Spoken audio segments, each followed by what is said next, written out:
Now this is a picture which shows that someone is burnishing a piece of metal or an artwork. Burnish means the polishing and buffing, buff. Burnish is the property of being smooth and shiny. And as a verb, to burnish mean to make shiny and polish something. So the synonyms are buff, buff, furbish, furbish, and polish and glossiness. Remember, furbish, furbish, is the same as burnish. Now these are copious offerings which are being made to some deity. Now copious means large in number and quantity. So this is simply some offerings which are being made in some oriental temple to some deity. Oriental means Eastern. Now this is a tabard. A tabard is a dress which is a short sleeveless outer tunic. So it's a short sleeveless outer tunic. Tunic is simply a gown, an enveloping or covering gown which is very loose fitting and extending up to the hips or even going down up to the knees. That's a tunic. So this is a tabard, and usually tabards are emblazoned with a coat of arms and worn by knights. Emblazoned. To emblazon would mean to decorate with colors or to decorate with heraldic arms. To emblazon therefore means decorate with colors or decorate with heraldic arms. Heraldic arms means all those things, insignia and symbols which indicate rank of a person and coat of arms. So the next picture is, you see some fishermen very happy because they have had a very good haul. A good haul is a good catch, and haul therefore would mean the quantity that was caught. Otherwise HAUL, haul, means to draw slowly or heavily. Hauling stones, the fishermen are hauling nets across the beach. And haul can also mean transport. Here in this picture anyway, the fishermen are happy because they got a good haul, which means the quantity that was caught. Now this is a boer. A boer, as you know, is a crude, uncouth, uncouth. Uncouth means very uncivilized. A crude, uncouth, ill-bred person. ILL-BRAD person. Ill-bred person who is lacking in culture or refinement. A barbarian. A churl. CHURL.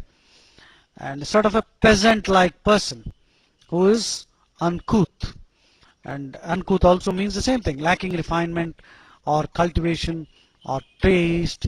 And so a boor is a person who is very uncouth, who is very coarse, COARSE, who is very vulgar, VULGAR. Vulgar, interestingly, has two meanings. Vulgar means very unrefined, lacking in taste, or it can also simply mean associated with great masses of people. He's a very vulgar and objectionable person. That means he's very crude. And vulgar can, as we know, also mean something that is very indecent. So this is a boor. Now this is a brook. We came across this word earlier. A brook, as we know, is a small stream, a natural stream of water, which is much smaller than a river, and in fact smaller than a creek as well. And brook, if you take it as a verb, BROOK, I cannot brook any more of this. That means endure, to tolerate, to stomach. I cannot stomach this anymore. That means I cannot tolerate, put up with something.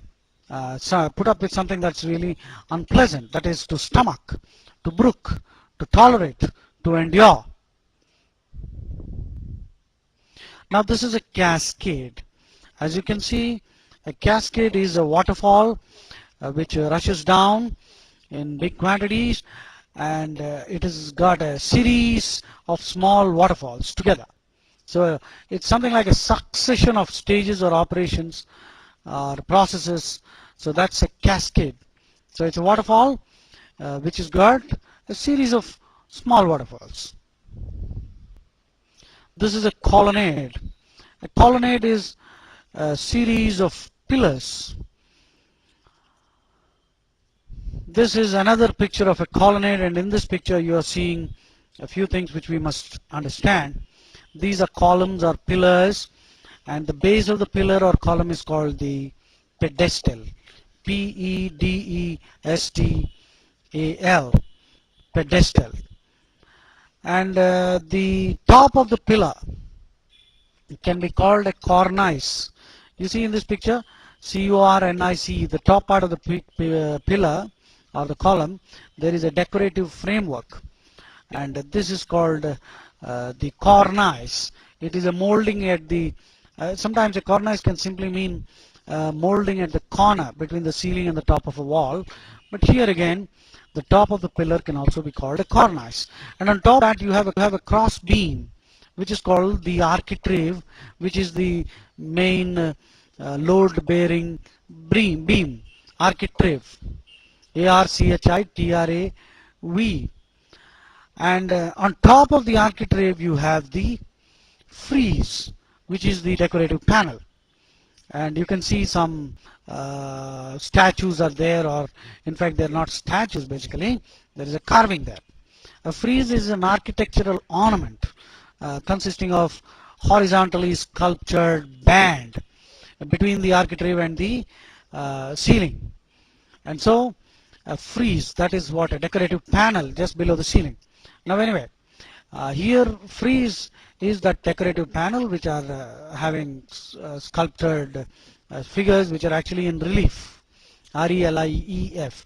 Relief means something that is only two-dimensional and projecting from the surface. And the word frieze, F-R-I-E-Z-E, can also mean a heavy woolen fabric which has a long nap. And so a heavy woolen fabric which has a long nap is called a frieze. And anyway, N-A-P, nap, means the yarn, that is the thread that stands up from the weave, that's called a nap. So we discussed a whole lot of words here. The column, the pedestal, which is the base, the cornice, which is the top decorated part of the pillar, the cross beam, which is immediately over the cornice, is the architrave, and the final decorative panel on top. Here here it is triangular, that is called the frieze, F-R-I-E-Z-E, F-R-I-E-Z-E. And such a triangular roof is actually also called a gable, G-A-B-L-E, gable, G-A-B-L-E. Now this is a colonial monument, a monument that was representative of the colonial times. Colonial can mean a couple of things, such as pertaining to or characteristic of a colony, inhabiting a colony. And colonial also means referring to the period of time when a country is exploited by another stronger country. So the weaker country's resources are used by the stronger country to strengthen itself and enrich itself. So colonialism simply means exploitation.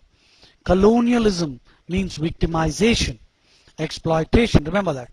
A colonialist is a believer in colonialism. That means he is the type who believes in this kind of a domination by one strong country over a weaker country, and which results in exploitation.